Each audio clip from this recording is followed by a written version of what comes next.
Bonjour, cette vidéo vise à décrire le fonctionnement du plugin Monsieur Sentier, plugin permettant de générer des corridors potentiels pour l'aménagement de sentiers pédestres. On va commencer en fait par les résultats auxquels vous pouvez vous attendre à l'aide de l'utilisation de ce plugin. Donc ici, vous pouvez constater, ça c'est notre wiki qui décrit en détail notre méthodologie ainsi que le fonctionnement du plugin complémentairement à cette vidéo. Donc on peut voir ici plusieurs résultats intermédiaires qui vont être générés au cours de l'exécution du plugin.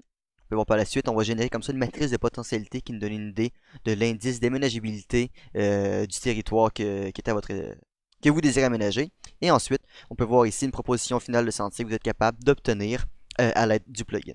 Et par le fait même, ce wiki ici, une page d'accueil, c'est ici que vous pouvez trouver plus d'informations si vous le désirez, ou télécharger par exemple le plugin si vous ne l'avez pas encore téléchargé, trouver nos partenaires, et une légère description de nous, qui sont en fait l'équipe ESGAL, qui ont créé ce projet-là dans le cadre d'un cours à l'Université de Sherbrooke.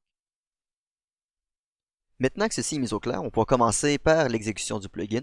Donc, le plugin, si vous ne savez pas comment l'installer, tout est décrit dans le wiki. En fait, aussi comment installer la bonne version de QGIS, parce que celui-ci est seulement fonctionnel dans la version 2.18.12 pour des raisons de programmation. Et donc, une fois qu'il est installé, on retrouve ici la petite icône que là, l'icône de Monsieur Sentier. Et d'abord, on doit définir les paramètres généraux. Les paramètres généraux vont servir à la majorité des traitements par la suite, donc on va seulement définir une fois ces couches-là. Donc, on commence avec la couche GMNT ici. Cette couche-là, c'est un raster. Dans notre cas, on désire prendre la résolution la plus fine possible.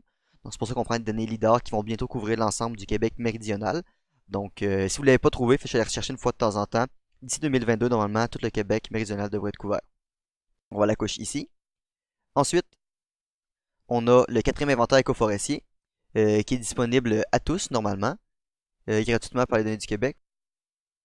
Ensuite, on choisit le polygone de la zone d'étude qui est défini juste ici comme ça, qui est évidemment un vecteur. Puis, on choisit un dossier de travail. Donc, par exemple, ici, on a data sur notre dossier, sur notre disque C. Et c'est là que tous les fichiers intermédiaires vont être générés, ainsi que les résultats des prochains traitements. Donc, on commence avec la génération d'une matrice de Strahler pour générer des cours d'eau. En fait, on commence avec le premier onglet, génération des couches en général, et cours d'eau ici. Donc, lorsqu'on appuie sur le bouton générer, on prend le MNT et on va générer une matrice de Strahler. Et vous allez voir que pour ce premier traitement-ci, l'interface graphique va rester assez figée en général. Ça, c'est parce que le traitement est assez demandant pour l'ordinateur. Toutefois, pour les prochains traitements, on peut voir que ici, la barre de pression va avancer et que les processus en arrière-plan vont s'inscrire dans la boîte de dialogue juste ici.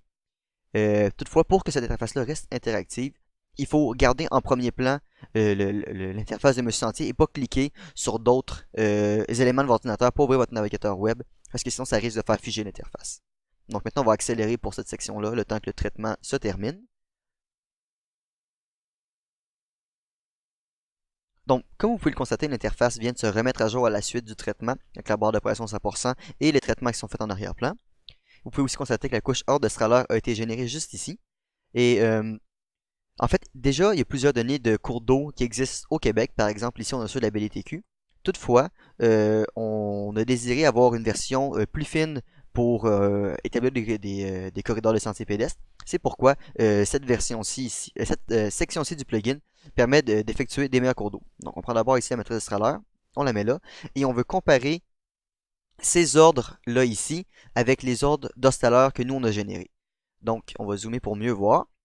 Et en fait, en bleu foncé, c'est les cours d'eau permanents selon la BLTQ et intermittents selon la BLTQ. Donc, on va vraiment se baser sur ça pour avoir l'ordre des cours d'eau. Toutefois, la délimitation de ces cours d'eau-là va être mieux effectuée puisqu'on a une meilleure résolution, une résolution plus fine en fait. Donc ici, l'objectif est d'afficher tous les différents ordres de Strahler qui ont été générés dans la matrice de Strahler.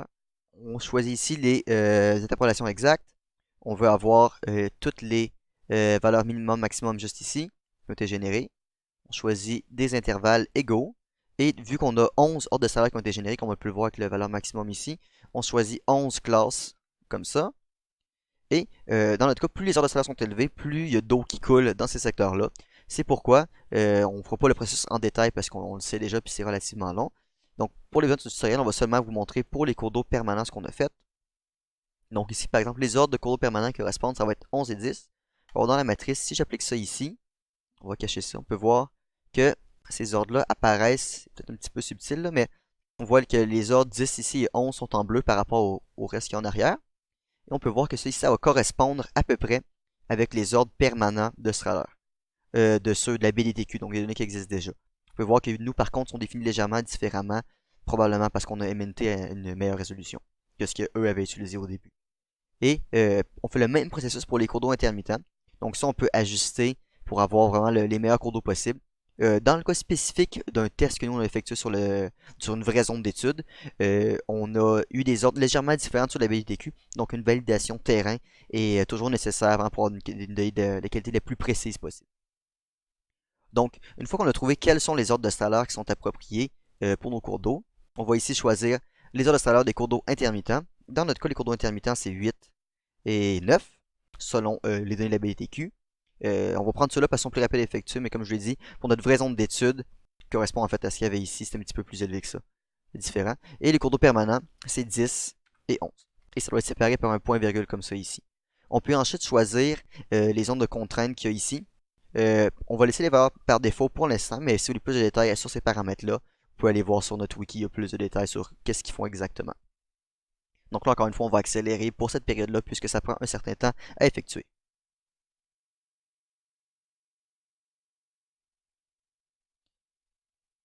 On peut voir juste ici que la génération des cours d'eau vient d'être complétée. Donc on va cacher sur la BDTQ et montrer les résultats.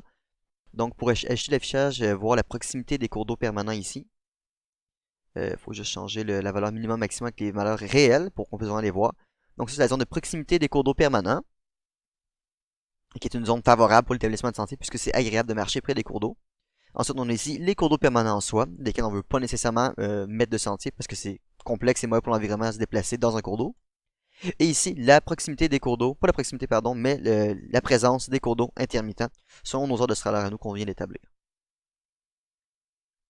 Maintenant qu'on a nos cours d'eau, on peut, ah oui, d'ailleurs, vous pouvez voir que les valeurs P correspondent à une valeur de pondération qui vont servir pour la pondération plus tard. Et C, c'est des contraintes qui vont servir à limiter le déplacement dans ces secteurs-là. Donc maintenant, on va générer des pentes ici. D'abord, on va choisir le nombre de classes de pentes qu'on désire avoir. Donc dans notre cas, on en veut 3 dans le cas de cet exemple. Évidemment, ça peut être ajusté en fonction de vos préférences, vous, pour l'établissement de sentier dans votre zone d'étude, à vous en particulier. Donc d'abord ici, on a la pente favorable. Je vais accélérer au travers de ce processus parce que ça peut être un peu long à rentrer les valeurs.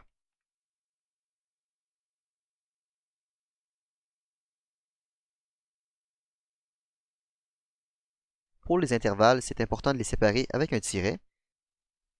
Sinon le processus ne fonctionnera pas bien. Et de laisser un valeur, en fait, de réécrire valeur si vous l'effacez par accident. Sinon le processus ne fonctionnerait pas. Donc on écrit valeur lorsqu'on ne veut pas mettre d'intervalle à un endroit.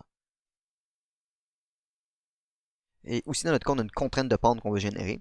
Donc c'est ici des valeurs qui vont être pondérées par la méthode AHP. Alors qu'ici, ça c'est des contraintes dans lesquelles on va simplement réduire le nombre de déplacements. Donc ici, on a 40 et plus, 40% et plus, c'est les pentes dans lesquelles on va avoir une contrainte. Ensuite, on appuie sur le bouton Générer les pentes. Et encore une fois, évidemment, ça prend un certain temps, donc on va accélérer. Un détail important de mentionner aussi, qui est important d'éviter de mettre des accents, des espaces ou des caractères qui ne sont pas des alphanumériques de base pour toute l'utilisation du plugin, que ce soit pour des directions de fichiers qui sont utilisés quelque part ou pour nom des couches, juste pour éviter tout problème, c'est mieux de jamais en mettre. Maintenant, la pente ici a été générée. On peut voir les valeurs ici. Donc C devant la couche, ça c'est des contraintes de pente. Donc 40% près du sommet. Pente non favorable, pente semi-favorable et pente favorable ici qui sont principalement au nord vers le bas de notre zone d'étude. Une fois que la pente est effectuée, on a plusieurs couches ici. Tout d'abord, pour générer la classe de drainage, c'est très simple. On fait seulement appuyer sur un bouton et ça va prendre les valeurs de la carte écoforestière de drainage et les convertir en 3 matrices de drainage. On peut voir ici le résultat de nos couches. Donc pour la première couche, il n'y en a pas assez pour que la valeur par défaut d'affichage ne fonctionne pas. Mais si on fait ce que je viens d'effectuer, on voit ici la valeur de drainage, de mauvais drainage, drainage mésique, drainage bon. Ensuite, les écotones. Ici, on a la distance qu'on veut avoir des écotones de la zone tampon qui va être effectuée aux zones de transition entre les principaux peuplements forestiers. Dans notre cas, on met 5 mètres, mais vous pouvez l'ajuster en fonction de vos besoins à vous. Vous pouvez voir ici le résultat des écotones. Et ensuite, ici, on a un fichier vectoriel pour la proximité des points d'intérêt. Ça, c'est important Je vais juste le retrouver. C'est important ici d'avoir un champ qui s'appelle distance, comme ça ici, donc D majuscule IST. Et cette distance-là ici, nous, dans notre cas, c'est 100 partout. Toutefois, vous pouvez l'ajouter en fonction de la distance que vous voulez avoir. Donc, si vous voulez que le point d'intérêt est vraiment un point d'intérêt qui est important, vous augmentez la distance, par exemple en mettant 200 mètres ici. Et ça va faire que ça va avoir un impact plus grand par la suite sur la prise de décision pour l'établissement des corridors par l'algorithme qui va être employé. On peut voir le résultat dans notre cas. Et aussi, ces points d'intérêt-là doivent être récoltés en général sur le terrain ou en ayant une bonne connaissance du territoire.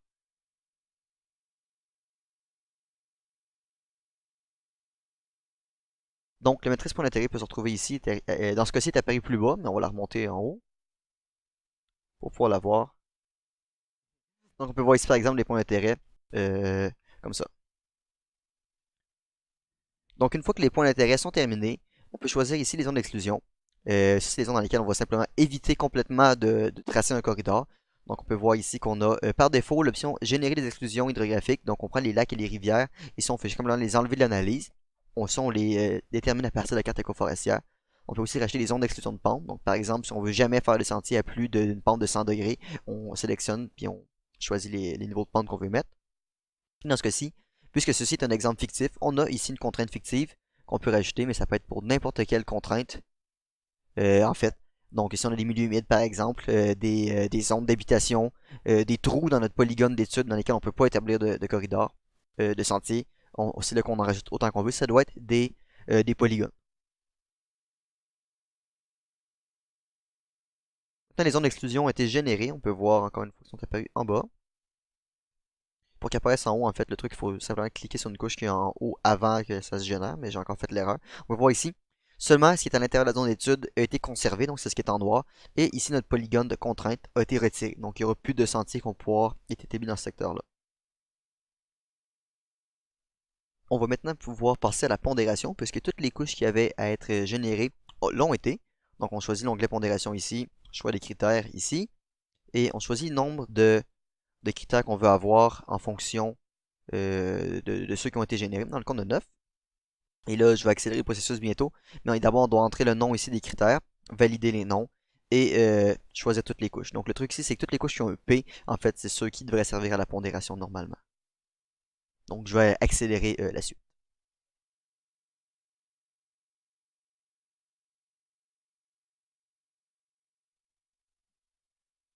Donc maintenant, on peut valider ici que tous les critères ont un nom qui est approprié selon les restrictions du plugin.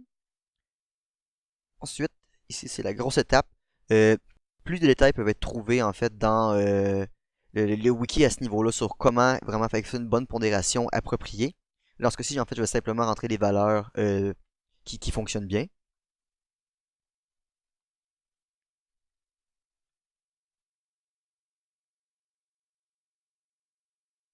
Maintenant, c'est effectué. On peut calculer les poids. Et on voit ici que les poids sont calculés avec succès. Maintenant que ça c'est fait, on peut choisir le poids des contraintes. Donc, dans notre cas, on avait... Ah, c'est un bon exemple. Ici, on peut voir que ici, les nouvelles couches ne sont pas rajoutées comme option. Donc le simple moyen de régler ce bug-là, c'est de rajouter ici, de changer l'affichage qu'il y a là. On peut voir maintenant les couches qui ont été générées, s'affichent là. Et ça, c'est pour toutes les places qui a des boîtes de dialogue comme ça, à l'intérieur d'une table un peu comme ça ici, d'un autre carré interactif. C'est là qu'il faut faire ce petit truc-là des fois pour régler le bug. Donc ici, nos contraintes maintenant. Le truc, c'est qu'ils commencent par la lettre C. Donc on a les contraintes de pente, la contrainte des cours d'eau permanents, puis les cours d'eau quelque part intermittents ici. Encore une fois, là, on a plus de détails en ligne sur notre wiki sur comment choisir les bons poids. Dans notre cas, les poids ici pour les contraintes, c'est 1000 pour les cours d'eau permanents aussi et 500 pour les cours d'eau intermittents. Et là, quand on va appuyer sur le bouton générer les contraintes, ça va prendre ces trois couches-là qui est ici, ces trois matrices-là, et les mettre en une seule matrice avec les poids appropriés en fonction de ce qu'on a décidé là. On peut voir par exemple que les ondes de cours d'eau intermittents sont un peu plus pâles ici, comme plus gris que les cours d'eau permanents et les pentes qui ont la même valeur. Et on peut voir ici le résultat de la pondération qui a été effectuée pour la matrice qui a été effectuée à cette étape-là ici. On peut voir les poids comme ça. L'objectif, c'est que le CR, ici, le ratio de cohérence, soit en bas de 10, de 0,10, pardon. Et ici, les zones d'exclusion maintenant, ça c'est les zones qu'on a définies plus tôt. Ça commence par E, la couche. Et les contraintes, ça va être la contrainte finale. Ça commence aussi par C, mais ça s'appelle contrainte fin. Ça c'est celle qu'on vient juste de générer avec ça ici. Et là, vous allez voir la pondération maintenant, la matrice de potentialité finale va être générée avec cette étape-là. Donc, comme vous pouvez le constater, la matrice de potentialité a été générée juste ici. Toutefois, elle a des valeurs très similaires visuellement à l'affichage des contraintes. Et ça, c'est parce qu'en fait que les contraintes vont de 0 à 1000, alors que les valeurs qu'on vient de rajouter vont de 0 à 100 pour ce qu'on a pondéré avec AHP. C'est pourquoi que visuellement, ça change presque rien. Et à ce niveau-là, le truc, ici, on a, nous, un affichage qui fonctionne pour nos pondérations à nous. Vous allez peut-être devoir faire différemment en fonction de vos pondérations. Mais pour voir ici un exemple de comment une des méthodes de le rendre visible. Donc ici, nous, puisqu'on sait que notre contrainte est plus élevée, est à 1000, on veut simplement le mettre à 1000 parce qu'on n'a pas besoin de savoir quand trois contraintes s'additionnent. On sait déjà que c'est une zone dans laquelle l'algorithme va presque jamais passer. C'est pour ça qu'ici qu'on le met à 1000.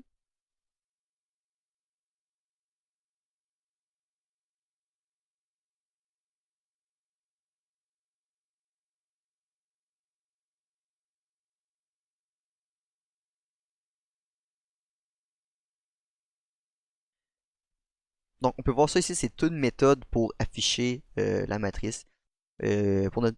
Pour une qui va servir en une carte, on peut prendre du temps pour la rendre plus agréable visuellement. Donc, on peut voir ici facilement comment identifier les zones de contraintes principales, donc les pentes extrêmes, les cours d'eau permanents, les cours d'eau intermittents, ainsi que le trou ici où on voit en dessous l'autre matrice, le trou de la zone d'exclusion. Et aussi les zones plus en détail, donc on voit qu'il y a des points d'intérêt, il y a des ronds verts comme ça ici. Les écotons sont plus difficiles à voir vu qu'on a une faible pondération dans notre cas, mais tout peut être vu en ajoutant un petit peu d'affichage. Maintenant que la matrice de potentialité est effectuée, on peut enfin établir des corridors sur cette matrice-là. Donc on choisit ici l'onglet Génération des corridors. Et là, on va d'abord ici choisir Matrice de potentialité. Ou simplement trouver la couche qui s'appelle Matrice de potentialité. Fin, ici. Ensuite, notre algorithme fonctionne en joignant plusieurs points de raccordement. Donc d'avoir le point de départ ici, on va choisir un point. Le nous, on en a mis 3. En fait, je vais les mettre en avant de l'affichage. On va d'abord tout cacher ici. Comme ça. Et on avait départ, alt, sommet. On va les mettre à la surface pour que vous puissiez bien comprendre comment ça fonctionne. On voit les 3 points ici qui viennent d'être affichés. Donc, si on veut d'abord relier le point de départ juste ici, ici je pense qu'il est, on choisit le point de départ. Point d'arrivée, ça va être prendre la alt.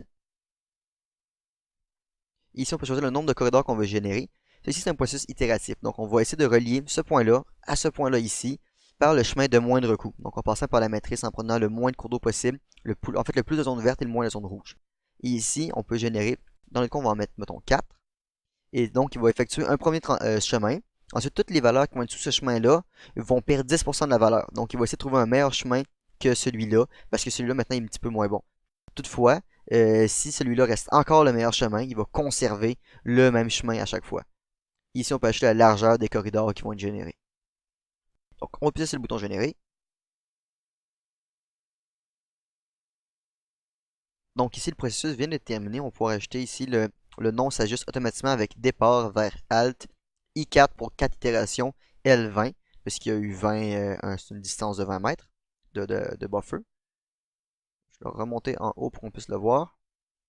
Et on voit ici les 4 options qui ont été générées de ici à là, en contournant la zone d'exclusion et en passant par le moins possible de zones négatives. Donc on voit ici qu'il y a, on voit ici qu'il y a évité la zone avec beaucoup de contraintes ici, tout en passant par le centre en général, où il y a le moins de pente de ce cours d'eau intermittent là, parce qu'on voit qu'il y a deux ravins à cause des deux pentes extrêmes de chaque côté. Non, on voit que lui ici par exemple le quatrième, puisque beaucoup de corridors avaient déjà passé ici, a pris un chemin un petit peu plus haut en passant par une autre zone de pente extrême. Mais ici probablement qu'il a vu que passer à plusieurs reprises d'autres corridors, il ne pouvait plus passer là parce que le coût était rendu trop élevé pour lui. Donc ça ici, c'est essentiellement le fonctionnement de notre méthode pour faire des corridors à partir de la matrice de potentialité. Donc maintenant qu'on a ça, on peut relier autant de points de raccordement qu'on le désire pour faire comme on vous l'a montré au tout début, un réseau complexe de corridors dans une zone. Ici, c'est juste un exemple parmi tant d'autres. Mais maintenant, on a 4 corridors. Des fois, on peut choisir manuellement celui qu'on veut, mais on a toutefois établi une méthode objective pour sélectionner quel corridor on voulait garder. Et ça, on l'appelle la méthode de hiérarchisation des corridors. Donc pour ça, on va d'abord regroupement des corridors générés. C'est ici qu'on choisit la couche qui vient d'être effectuée. Donc comme je vous l'ai dit tantôt, elle s'appelait départ vers I4L20. On choisit le nombre de critères qui va servir à la hiérarchisation. Donc ça, c'est si on veut restreindre le choix en fonction de seulement certaines des couches qu'on a générées précédemment. Donc par exemple, si on veut seulement conserver les critères qui correspondent à l'intérêt du marcheur, pour faire les scores, on peut le faire. Donc ici, on a trois ici critères qui correspondent à l'intérêt du marcheur. Donc on peut voir qu'on a la proximité des cours d'eau permanents. Si je le retrouve ici. On peut voir qu'on a ici la proximité des points d'intérêt. Et puis, on a les écotones ici. Donc on regarde seulement les critères en lien avec l'intérêt du marcheur. On appuie sur hiérarchiser. Et ça va regarder la valeur. Aussi terminé. Et ça va regarder la valeur des trois matrices qu'on a générées plus tôt. Donc si je les mets en avant par exemple pour les écotones, on voit ici ce qui est en blanc. Ça va prendre seulement ces couches-là ici, donc les trois que j'ai pris, pour regarder lequel corridor est le plus souvent dans ces secteurs-là que je viens de mentionner. Et ce que ça fait pour la hiérarchisation, c'est que ça rajoute ici un attribut qui s'appelle score sum. Et on voit par exemple le corridor qui serait le plus approprié selon ces trois critères-là seulement serait. On peut voir ici, ce serait celui qui aurait le moins bon score selon ces trois critères-là. Et lui ici, le meilleur score. Donc, dernière chose qui reste à faire, en fait, une fois qu'on a le meilleur corridor ici, c'est de l'exporter. Et en fait, d'exporter tous les meilleurs corridors dans un shapefile à part pour seulement avoir la proposition finale et non les quatre, comme on peut voir juste ici. C'est maintenant ce qui conclut le tutoriel sur l'utilisation du plugin Monsieur Sentier. Vous êtes maintenant apte de générer des corridors d'aménagement de sentiers pédestres à l'aide de ce plugin de A à Z. Il est important de rajouter que toutes les informations supplémentaires à celles qu'on retrouvait dans cette vidéo se retrouvent en ligne sur le wiki, dont le lien se trouve sous cette vidéo. Et sur ce, je vous souhaite une bonne journée et un bon aménagement de sentier.